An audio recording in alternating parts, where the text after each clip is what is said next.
ဲကြေအိတ်ကြောက်ရှိတယ်ဆိုရင်ဘလို့ကုမလဲပေါ့ဒါအရေးကြီးတဲ့အချက်ဖြစ်သွားတယ်ပေါ့နော်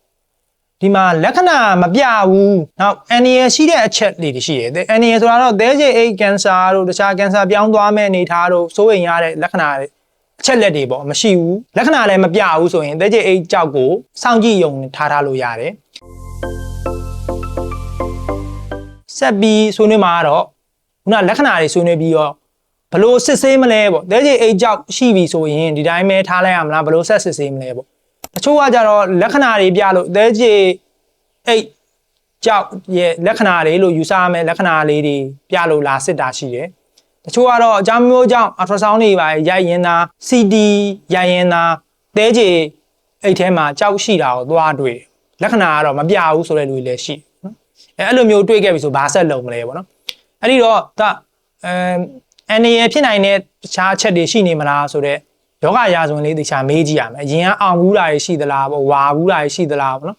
အဲ့မှာတခြားစမ်းသက်ကြည့်ရမယ်ခုနတအားကြီးအောင်နေတာနေရာရှိလားစသဖြင့်စမ်းသက်ကြည့်ရမယ်သွေးဖြေတွေစစ်ရမယ်ပြီးတော့ultrasound တွေမရိုက်ရသေးဘူးဆိုရင် ultrasound တခြားရိုက်မယ်ပေါ့နော်အဲ့ဒီမှာ ultrasound ရိုက်လိုက်လို့သဲကြေအိတ်ကိုတည်ခြားခြားမမြင်ရဘူးလို့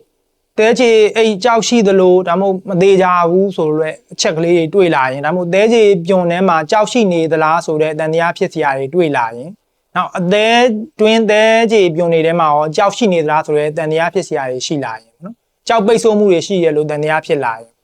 အဲ့ဒါဆိုရင်တော့ ultrasound နဲ့ရိုက်နေလို့မရဘူး CT ဓာတ်မှန်ဆက်ရိုက်မယ်တန်လိုက်ဓာတ်မှန်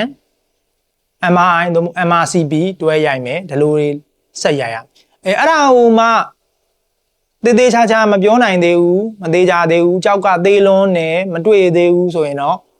endoscopic ultrasound လို့ခေါ်တဲ့ EUS မှန်ကြောင်းထိပ်မှာ ultrasound တက်ထားပြီးတော့တခြားအနားထိသွားပြီးတော့ကတ်ကြည့်လို့ရတယ်။သဲကြေလမ်းကြောင်းတို့မုန်းချိုအိတ်တို့တခြားကတ်ကြည့်လို့ရတဲ့ EUS နဲ့ပါစစ်ဆေးတင်နေဆိုပြီးတော့ညွှန်ကြားမှုတွေတွေ့ရတယ်။အဲ့ဒါဆိုရင်တော့ကျွန်တော်တို့သဲကြေအိတ်မှာကြောက်ရှိနေသလားဆိုတာကိုတခြားသိရပြီဖြစ်တယ်။နောက်သဲကြေအိတ်ကြောက်ရှိတယ်ဆိုရင်ဘယ်လိုကုမလဲပေါ့ဒါအရေးကြီးတဲ့အချက်ဖြစ်သွားတယ်ပေါ့နော်။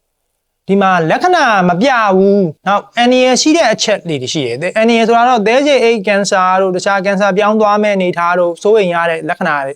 အချက်လက်တွေပေါ့မရှိဘူးလက္ခဏာလည်းမပြဘူးဆိုရင်သဲကြေအိတ်ကြောက်ကိုစောင့်ကြည့်ရုံထားလို့ရတယ်လက္ခဏာပြတယ်ပေါ့လက္ခဏာပြဆိုတာကခုနပြောပြခဲ့တဲ့လက္ခဏာတွေရလို့သဲကြေအိတ်ကြောက်ဒါမှမဟုတ်သဲကြေအိတ်ရောင်ရမ်းခြင်းသဲကြေပြုံကြောက်သဲကြေ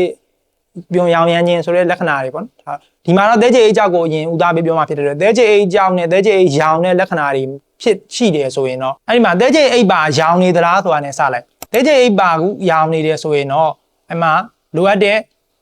ဆေးသွင်းကုသတာတွေဘုဒ္ဓဆေးသွင်းကုသတာတွေအရင်ဆုံးလုပ်လိုက်မယ်ပြီးရင်တိတ်မဆိုးဘူးပေါ့ရောင်ရမ်းမှုကတိတ်မဆိုးဘူးဆိုရင်တော့ the early laparoscopic cholecystectomy ပေါ့နော်ဆော့စီစီ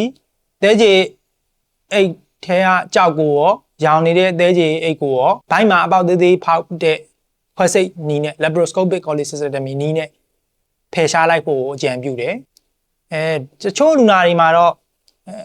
ရောင်ရမ်းမှုကတော့တိတ်မဆိုးဘူးဒီနှစ်ပတ်လောက်တွင်ခွဲထုတ်ဖို့ဆိုပြီးတော့ elective laparoscopic cholecystectomy ဆိုပြီးတော့လည်းလုပ်လို့ရတယ်ဒါကသဲကြေအိတ်ရောင်ရမ်းတာအနည်းငယ်ပေါ့နော်အတော်အသင့်ရောင်ရမ်းနေဆိုတဲ့လူနာတွေမှာတော့တခါတည်းခွဲ laparoscopic cholecystectomy ပေါ့အပေါက်သေးသေးဖောက်ပြီးတော့သဲကြေအိတ်ကောသဲကြေကြောက်ကောဖြတ်ထုတ်နိုင်မဲ့အနေအထားကိုလုံနိုင်တဲ့အနေအထားရှိတယ်အဲ့လိုကျွမ်းကျင်တဲ့မှုရှိတယ်ဆိုရင်တော့တခါတည်းဖြတ်ထုတ်လို့ရတယ်တော်အသင့်ရောင်ရမ်းတဲ့အနေအထားပေါ့နော်အဲ့လိုမျိုးလုပ်ဖို့သိပြီးအဆင်မပြေတော့သေးဘူးဆိုတဲ့အနေအထားမှာတော့သဲကြေအိတ်ကိုဒီဘိုက်က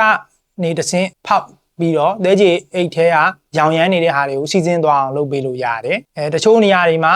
အဲ့လိုမျိုးဖောက်ဖို့အဆင်မပြေနိုင်ဘူးဆိုရင်ခုန ultrasound တက်တဲ့မှန်ပြောင်းကနေတဆင့်သဲကြေအိတ်ကိုစီစဉ်မှုကောင်းအောင်လမ်းကြောင်းဖွင့်ပေးတာမျိုးတွေလည်းလုပ်လို့ရတယ်အဲ့လိုပြီးရင်တော့သူလည်းအတော်အသင့်ရောင်ရမ်းတဲ့ဟာမှာလည်းအဲ့ဂျားကန်တဆင့်သဲကြေအိတ်ကိုစီစဉ်မှုကောင်းအောင်လုပ်ပေးပြီးရင်တော့သူလည်းတိတ်မကြခင်မှာပဲသဲကြေအိတ်ကောသဲကြေကြောက်ကောခွဲထုတ်ဖို့လမ်းညွှန်တယ်အရန်ဆိုးရဆိုတဲ့လူနာတွေပေါ့နော်သဲကြေအိတ်ရောင်ရမ်းမှုအရန်ဆိုးရဆိုတဲ့လူနာတွေမှာတော့ခွဲထုတ်လို့အဲ့ဒီချိန်မတိုင်မီစောစီခွဲထုတ်ဖို့ရတဲ့အနေအထားတစ်ခုရှိရင်တော့အဲ့ laparoscopic cholecystectomy ဆိုတဲ့အပေါက်သေးသေးဖောက်ပြီးဖယ်ရှားတဲ့နည်းကိုလည်းအကြံပြုတယ် အရန်ဆိုးတဲ့လူနာတွေမှာတချို့တွေကခွဲစိတ်မှုကိုအသင့်မဖြစ်တော့သေးဘူးဆိုတဲ့အနေအထားရှိရင်တော့လိုအပ်တဲ့ကုသမှုလေးရင်ပေးထားအသေးကြီးအိတ်ကိုစီးစင်းမှုကောင်းအောင်လုပ်ပေးထားပြီးတော့ဒီ2ပတ်လောက်တွင်ခွဲတာမျိုးလုပ်ဆိုတာမျိုးလေသူအနေထားတိုးတက်လာပြီဆိုရင်2ပတ်လောက်တွင်ခွဲတယ်လူမျိုးလောက်တာမျိုးလေညွှန်ကြားတယ်အဲ့ဒါအောင်မှခွဲစိတ်မှုဘလို့မှမဖြစ်နိုင်ဘူးလူနာအနေထားကခွဲစိတ်မှုအတွက်အသင်ဖြစ်မဲ့အနေထားမျိုးဘလို့မှမရှိနိုင်ဘူးဆိုရင်တော့အဲ့လိုလူနာတွေမှာပဲမခွဲပဲခြားတဲ့ကြီးအိတ်ကိုစီးစင်းမှုကောင်းအောင်လုပ်ထားတဲ့နည်းတွေနဲ့ဆက်သွားအောင်နော်အဲ့ဒါကြတော့တဲ့ကြီးအိတ်ရောင်ရမ်းနေဆိုတဲ့အချက်ကိုတွဲတွေ့ရင်ပေါ့